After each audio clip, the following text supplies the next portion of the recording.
గతంలో చిరు ఉద్యోగిగా ఉన్న వ్యక్తి నేడు దేశ అత్యున్నత సివిల్ సర్వీస్ లో ప్రతిభ చాటాడు.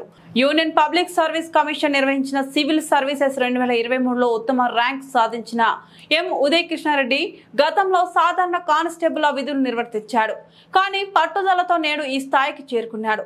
సివిల్ సర్వీసెస్ ఆల్ ఇండియా ఫలితాల్లో 780వ ర్యాంక్ సాధించిన ఉదయ్ కృష్ణారెడ్డిని సింగరాయకొండ మండలం ఊళ్లపాలెం గ్రామం ఈ సందర్భంగా ఎస్పీ గరుడ్ సుమిత్ సునీల్ స్థానిక జిల్లా పోలీస్ కార్యాలయంలో తన ఛాంబర్లో ఉదయ్ కృష్ణారెడ్డిని సన్మానించారు.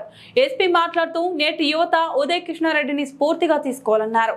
తాను 2013 నుంచి 2018 వరకు ఉమ్మడి ప్రకాశం జిల్లాలోని గుడ్లూరు పోలీస్ స్టేషన్, రామాయపట్నం, మైరన్ పిఎస్ లో కానిస్టేబుల్ విధులు నిర్వర్తించామన్నారు. ఐఏఎస్ సాధించిన రేవు ముత్యాలరాజును స్ఫూర్తిగా తీసుకుని సివిల్స్ కు సిద్ధమయ్యానన్నారు.